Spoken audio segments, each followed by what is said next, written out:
Roberto Lucchesi. Tudo bem, Roberto? Bom dia. Bom dia a todo mundo. Um prazer estar aqui, Paulo. Começando, tem 3, 4 pautas aqui pelo que a produção já apresentou. Começando pela ponte sobre o Forqueta, vai atrasar a inauguração, a liberação vai atrasar alguns dias, mas é uma obra de uma envergadura significativa, né, Roberto? Não, sem dúvida alguma, né? Eu acho que o nosso papel ali, né, e todo mundo, quando nos procurou principalmente no passado ali, quando a obra realmente não estava andando, a gente foi lá, tentou se envolver. Lá em novembro, dezembro, foi muito importante o papel da mídia, né, o papel da Independente, o papel de todos nós cobrando. A gente tem que citar Ministério Público, prefeituras, toda a comunidade.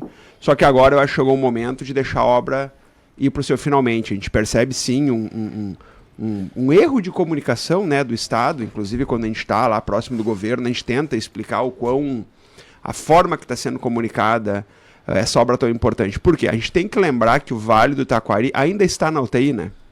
Estamos melhores, estamos com uma boa tendência agora dessa conclusão da ponte, mas essa é a sensação. Então, quando tu vai comunicar, Paulo, com um familiar que está no UTI, tu tem que ter todo um cuidado. E eu acredito que essa sensibilidade faltou, por exemplo, quando o nosso amigo Costela falou em dezembro, falou aquilo ali, queria entregar a ponte, todos sabendo que não ia entregar. Então, essa foi a grande situação. A obra, sim, é uma obra muito grande. É, inclusive, um exemplo de obra, tu entregar uma obra dessa magnitude em 9 meses também, mas a gente teve esses pequenos detalhes de comunicação. Infelizmente, ela não vai ser entregue agora de 29, mas a gente acredita aí que em torno de 10 dias eles consigam fazer uma conclusão dela com qualidade, que é o mais importante, né? Eu acho que a data principal agora, nesse momento, não é nem dia 29, né? É a inauguração do Cristo Encantado, em 6 de abril. Ali é a nossa grande dúvida, inclusive com o governo do estado, semana passada a gente comentou isso. Dia 29, todos sabemos que ela não vai acontecer, né? Mas a grande dúvida é 6 de abril, essa é a grande data. Por quê? Porque teremos muitos políticos, muitas pessoas importantes cruzando o Vale do Taquari em direção ao Cristo de Encantado. E espero que todos venham de carro e ninguém venha de helicóptero, assim passam no Vale do Taquari. Questão dos pedágios. Olha, os pedágios, eu acho que é sempre muito delicado falar sobre pedágio, porque tu envolve, além dos cidadãos, as empresas que estão aqui no Vale, tanto no sentido positivo quanto negativo. É óbvio que uma empresa, ela quer sim as duplicações, ela quer que as obras aconteçam, porque o prejuízo, por exemplo, que um buraco ou que uma obra que não aconteça gera nos caminhões é muito maior que o custo do pedágio. A gente só tem que sim frisar a importância da não divisão do Vale do Taquari, né? Essa é a nossa grande pauta e principalmente, Paulo, nos prepararmos para o futuro.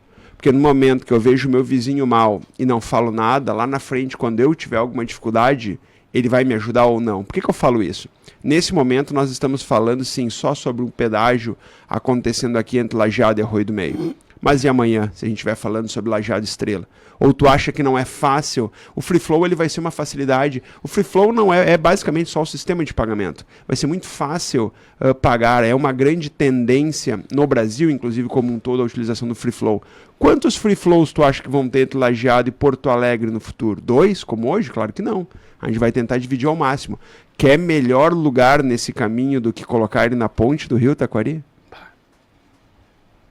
Estoura a banca, é. Isso, só que daí tu vai poder reclamar lá na frente quando o teu vizinho aqui ficou ilhado e não conseguia passar para Lajeado, tu vai ter moral para dizer também não quero ficar ilhado agora, ou vão dizer assim, ó, tá, mas quando era Arroio do Meio vocês não falaram nada. Então a gente tem que pensar o Vale como um todo e não pensar. Muita gente comenta, por exemplo, sobre Encantado. Roberto, mas por que 30 anos atrás tu não estava lá discutindo sobre pedágio Encantado? Primeiro que eu não tinha idade. Mas sim, eu acho que as pessoas, a gente tem que cobrar quem não estava lá naquele momento, porque a gente sabe o quão divisor foi o pedágio de Encantado para o Vale do Taquari. O Vale do Taquari virou 2, né? A gente deveria, inclusive, daqui a pouco, eventualmente, já que a Anvat não existe mais, praticamente, criar já 2 regiões, porque a gente percebe que já se dividiu a parte alta e a parte baixa do Vale do Taquari. Vamos dividir mais ainda? Quem já leu o livro Arte da Guerra sabe como é que faz dividir para conquistar, né? Mas não tem volta pelo jeito, né? Olha, eu não sei, eu acho que valeria a pena uma discussão. Lá em 2022 essa discussão já aconteceu. A gente tem uma posição do lugar do que eu consigo enxergar. A gente tem que sim escutar todos os políticos, as empresas. A gente sabe a importância das obras, né? É um absurdo o Vale do Taquari ter as suas rodovias nas condições que estão. Então a gente sabe que essas melhorias também precisam acontecer. O grande ponto que a gente tenta pegar é o pedágio urbano. É esse o grande ponto. Não existe no Brasil uma cidade sendo dividida. E quando a gente entende isso, essa discussão assim a gente poderia começar, inclusive falando com o deputado Pazin, de Bento Gonçalves, ele falou: o Vale do Taquari erra em não definir a região metropolitana de Lajeado.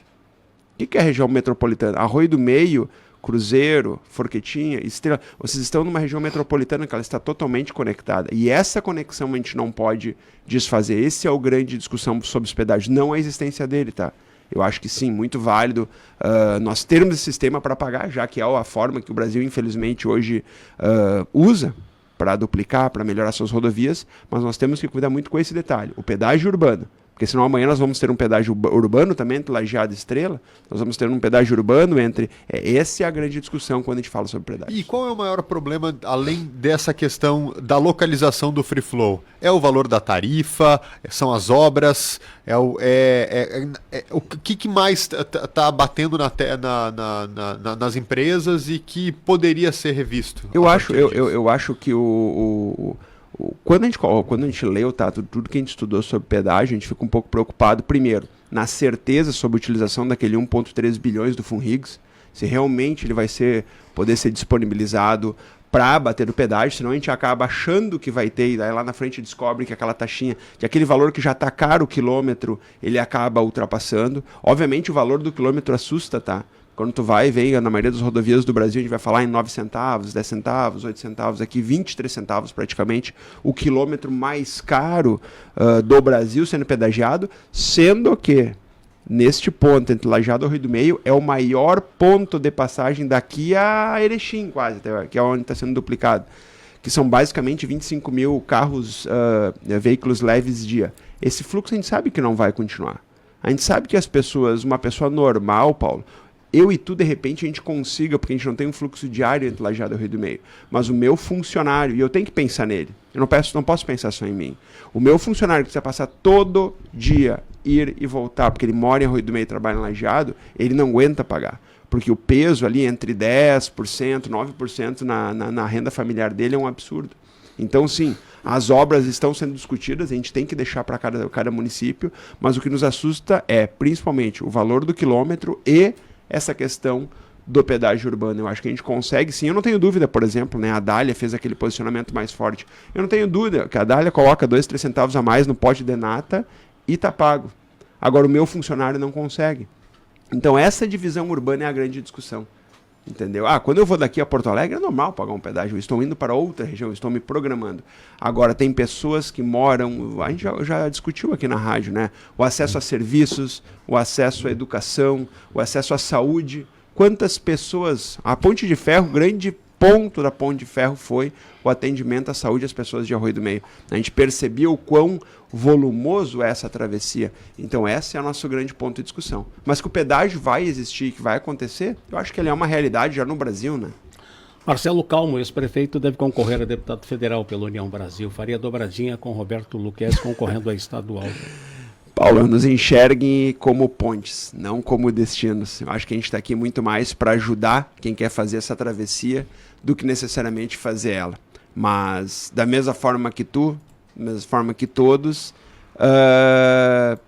a gente é um ator político, mas sim nos bastidores. Então sim, a gente tem que conseguir dar propriedade e ajudar as pessoas que querem fazer. E o Vale é uma vergonha, né, a forma de comunicação. Tem bons deputados no nosso ao redor. É muito bom poder falar com o Pazin de Bento, é muito bom poder falar com o Brum, é muito bom poder falar com o Zanquim, mas não são de fato do Vale.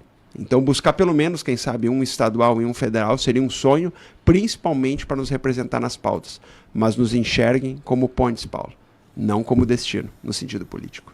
Não tem chance. Não tem chance. Bom, por último, a questão do Everest, Nicolas. Vai escalar de novo? Eu acho que é uma coisa que eu gosto, né? Por exemplo, em vez de ser político, prefiro ser montanhista, Nicolas. Eu acho que é um desafio pessoal. E já vou dizer, Paulo, quem fala, mas tu é louco, tu não deveria ir. Minha mulher fala isso.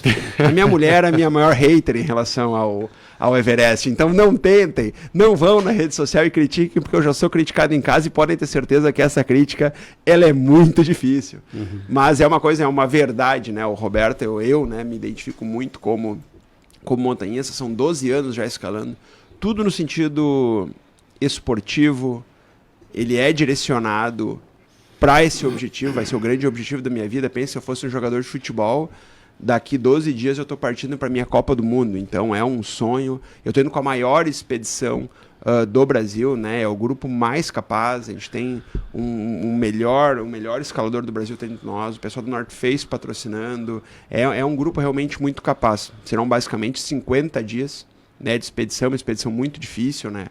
Para ter ideia, nunca é bom falar, né? Mas a última vez nós fomos em 2021, naquele ciclo, né? Porque o Everest ele é escalado basicamente no mês de maio. É o único mês que os ventos baixam, então ele é a temporada.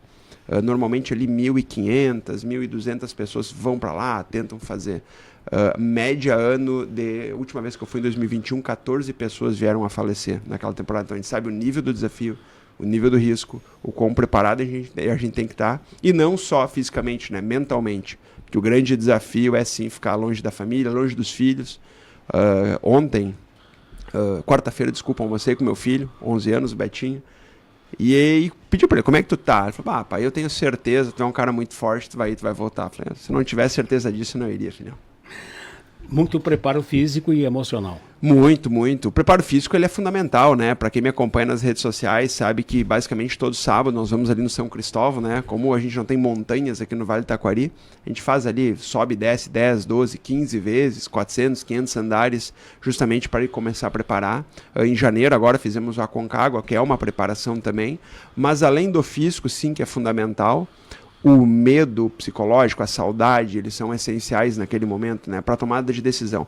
Escalar o Everest, Paulo, não é tipo tu comprar uma passagem e alguém vai te levar. Tu escala praticamente sozinho. Tu vai ter um Sherpa lá, né, que é uma pessoa que nasceu naquela região, que ele, em teoria, fisicamente está melhor que tu, mas tu tem que te conhecer. Ele não é uma escalada que tu vai ter um guia necessariamente no teu lado te ajudando. Então, o lado fisiológico do corpo, os meus limites, então ela é uma escalada que tu precisa, sim, ter passado por várias outras para tu te entender e não te colocar em riscos desnecessários. E o desafio, sem dúvida alguma, fisicamente, será o maior desafio da minha vida. Como é esse processo de 50 dias? Basicamente o que acontece, se o lugar, né, a base do Everest, tem inclusive uma expedição muito legal para quem não quer chegar ao cume, mas é uma viagem aí mais ou menos uns 20, 25 dias para tu chegar no base, é uma experiência inacreditável. Tu vai pousar no aeroporto mais perigoso do mundo, que é em Lukla, é um aeroporto com uma pista de 400 metros mais ou menos inclinada.